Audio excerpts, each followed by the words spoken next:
les mamans! J'ai une bonne nouvelle à vous annoncer, comme vous aurez pu le comprendre avec le titre de la vidéo.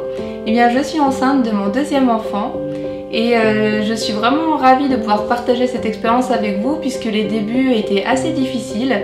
Et je me suis dit que s'il y a d'autres mamans qui étaient dans la même situation que moi, ça pourrait être très intéressant que je partage mon début de grossesse qui était un petit peu compliqué. Comme pour la grossesse de mon fils, c'est assez marrant. Au final, j'ai appris que j'étais enceinte. Enfin, j'ai eu un retard de règles juste à notre retour de vacances. Pour la première fois, on testait les vacances au camping et je devais avoir mes règles juste au retour. Et au final, bien, le samedi, j'avais 2 jours de retard de règles et j'étais assez confiante, j'avais un pressentiment. Je me disais cette fois-ci c'est la bonne, puisque ça faisait déjà quelques mois qu'on essayait et puis que à chaque fois j'avais mes règles. Et du coup, après 2 jours de retard, j'ai fait un test de grossesse qui était positif. Et donc tout le week-end, on était vraiment ravis avec mon mari. On s'est dit, ça y est, c'est reparti, comme pour la grossesse de notre fils. Et le lundi, j'ai repris le travail. Et en fait, c'était une période vraiment très difficile au niveau du travail. Il y avait eu énormément de travail et c'est assez physique le travail que je fais. Et sur une grosse plage horaire, puisqu'en fait, je fais des coupés. Donc je commence à 6 h du matin. J'ai une pause à 14 h jusqu'à 16 h et je reprends de 16 h jusqu'à ce que le travail soit fini. Donc il y a des journées où c'est tranquille, c'est 18 h et d'autres journées où c'est plutôt 21, 22 h.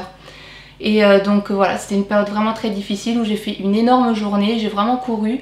Et le soir, je suis arrivée chez moi et je me suis mis à saigner, un saignement rouge vif, comme des règles. Et je me suis dit, ça y est, c'est reparti comme ma toute première grossesse où j'avais fait une fausse couche à 3 mois. Je me suis dit, c'est pareil, je vais faire ma fausse couche. Et j'attendais le moment où j'allais faire ma fausse couche. Puis au final, je me suis mise au lit, j'ai dormi, j'ai pas été réveillée par des douleurs. Et le lendemain, du coup, je me suis dit, je vais quand même aller aux urgences pour savoir ce qu'il en est. Donc aux urgences, il a fait une échographie et il m'a dit que le bébé, il était bien accroché. Mais que, vu le démarrage avec des saignements, ça allait être quitte ou double. Donc soit j'allais perdre le bébé, ou alors ça allait rentrer dans l'ordre, mais qu'il n'y avait rien à faire. On ne fait pas d'arrêt de travail en début de grossesse, puisque soit le bébé reste, soit part, quoi qu'on fasse. Donc il m'a dit que s'il n'y avait pas de changement, c'était pas la peine que je revienne aux urgences et qu'il fallait faire au jour le jour. Donc là c'est parti pour 5 semaines où j'ai saigné tous les jours. Donc les saignements rouges vifs des premiers jours se sont après transformés en des saignements plutôt marron, voire noirs.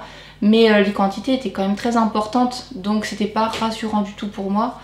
Et du coup pendant 5 semaines j'ai vraiment perdu des quantités de sang qui étaient pour moi l'équivalent de règles tous les jours, mais la période de règles où c'est le plus fort. Et donc après 5 semaines à travailler dans cet état, j'étais épuisée.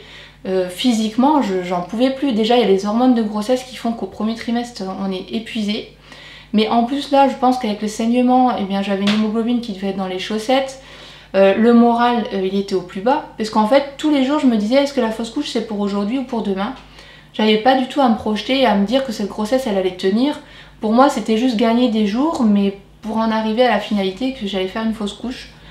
Et en plus, c'était une période de travail où il manquait de personnel. Normalement, je suis à mi-temps puisque j'ai mon fils.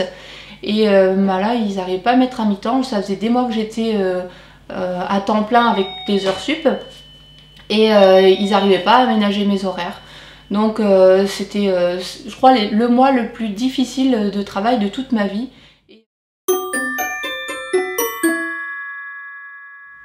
Donc après 5 semaines de saignement, j'ai décidé de prendre rendez-vous avec ma sage-femme parce que je me suis dit que je pouvais pas continuer comme ça. J'étais vraiment trop épuisée. Et du coup, elle m'a tout de suite proposé de me mettre en arrêt. Et à partir du moment où j'ai été en arrêt, c'était assez flagrant, tout est rentré dans l'ordre, j'ai plus de saignement.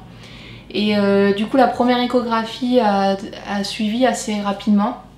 Et à l'échographie, j'ai eu la bonne nouvelle d'apprendre que le décollement s'était résorbé, même si on voyait encore la cicatrice à l'écho. Et du coup tout est rentré dans l'ordre et la sage-femme m'a annoncé que cette grossesse serait une grossesse classique et que tout était derrière nous, le mauvais. Mais que là on repartait sur des bases comme une grossesse classique. Avec tous les risques bien sûr d'une grossesse classique, mais en tout cas tout ce qu'on avait pu vivre au niveau des décollements et des saignements, on ne serait plus ennuyé avec ça pour le reste de la grossesse. Donc c'est vraiment à partir de ce moment-là que j'ai pu me projeter, parce qu'avant j'y arrivais pas, et là je me disais mais en fait bébé va bien à l'échographie, je l'ai vu, le développement était normal malgré toutes ces pertes de sang qui sont parties et qui n'étaient pas destinées pour lui. Et c'est vraiment ce qui m'inquiétait le plus au final, c'était que le bébé allait manquer de choses, et au final la nature est vraiment incroyable. Le bébé n'a manqué de rien et tout s'est vraiment bien passé pour le développement de la grossesse. Et du coup depuis on peut vraiment profiter, et c'est parti comme la grossesse de mon fils où on profite au jour le jour d'avoir ce bébé avec nous. Comme pour ma première grossesse, eh bien j'ai eu des petits maux de grossesse comme on les appelle. Alors petits mots, moi ça me fait rire parce que des fois c'est vraiment très ennuyeux et très handicapant au quotidien. Franchement c'est dur à supporter parfois les nausées.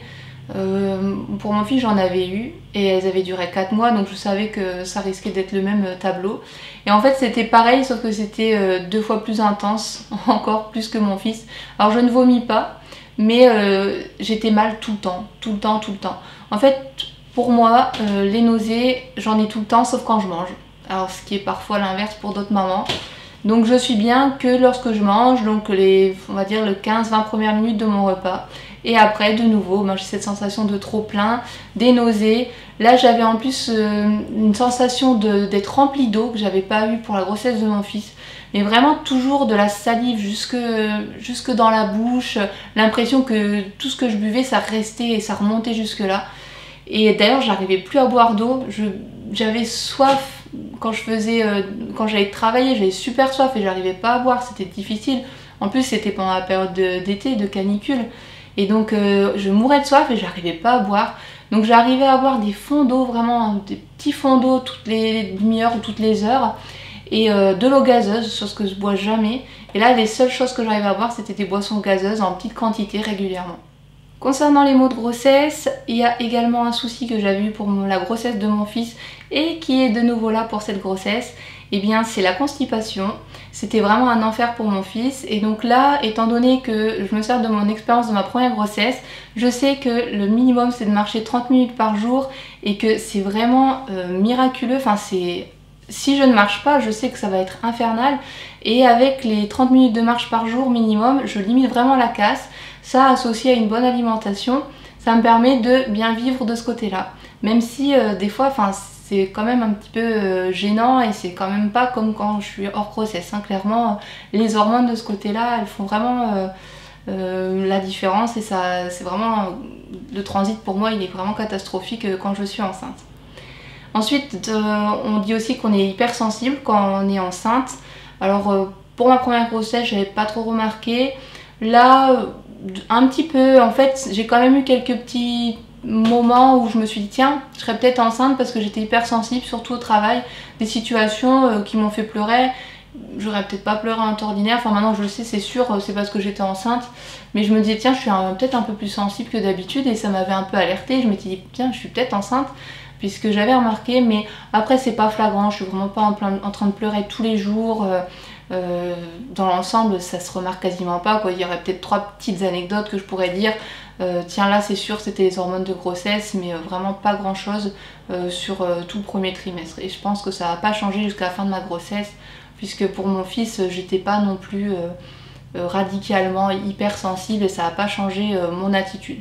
Après c'est vrai que je suis de nature généralement très sensible même hors grossesse. Donc je pense qu'au final, il n'y a pas grand écart entre quand je suis enceinte ou quand je suis pas enceinte. Toujours dans les maux de grossesse, eh bien j'ai des grosses douleurs de bassin. C'était pareil pour ma première grossesse, ça n'a pas changé. En fait, en général, je suis déjà hyper laxe. Et du coup, enceinte, avec les hormones, ça accentue cette laxité des articulations. Et du coup, ça me fait des très grosses douleurs dans le bassin, dans le bas du dos aussi. Je suis très sensible du dos en général, mais du coup enceinte tout est orienté vers le bassin, le bas du dos. Et donc pour éviter d'avoir mal, j'utilise beaucoup mon ballon de grossesse, parce que ça me fait moins mal quand je suis sur le ballon de grossesse que sur des chaises qui sont assez dures et qui du coup vont forcer sur mes os.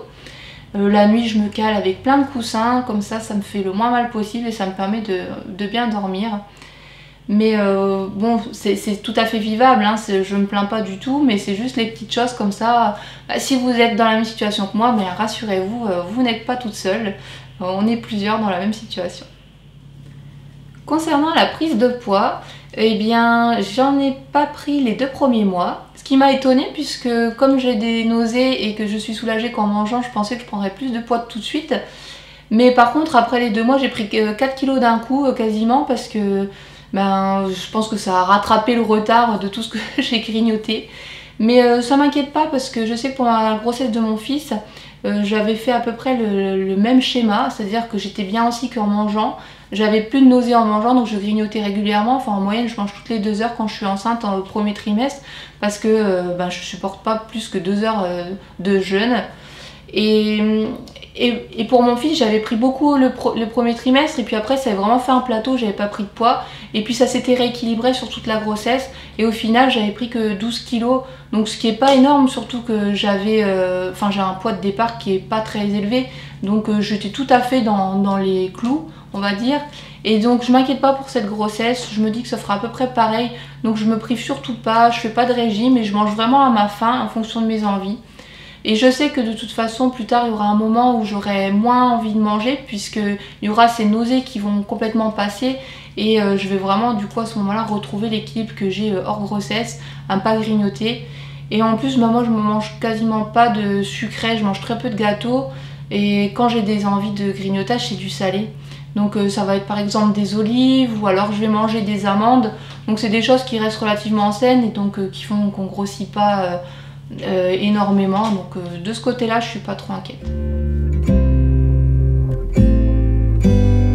Alors bien sûr je vous parle des maux de grossesse et je vous parle de ce qu'elle est pas en ce début de grossesse pour que si vous êtes dans la même situation que moi, vous vous dites je suis pas toute seule et ça arrive à plein de mamans d'avoir des petits soucis pendant la grossesse. Mais mis à part ça, bien sûr, c'est un moment de joie extrême, on est vraiment super content. Surtout que je suis tombée enceinte très rapidement. On a attendu 2-3 mois avant que je tombe enceinte et c'est des délais qui sont vraiment assez courts. Donc on est vraiment content que ce projet arrive pile quand on a envie. En plus pour mon fils, j'ai vraiment l'impression que c'est au bon moment. Parce qu'avant il s'intéressait pas du tout au bébé et là ça fait vraiment pas longtemps qu'il commence à s'intéresser au bébé pile quand je suis tombée enceinte et en fait on a vraiment l'impression que ça va lui faire plaisir d'être grand frère et qu'il a envie d'avoir un bébé à la maison, donc ça pouvait pas tomber mieux, donc on est vraiment super ravis. De mon côté c'est vraiment une fierté de fabriquer un petit être.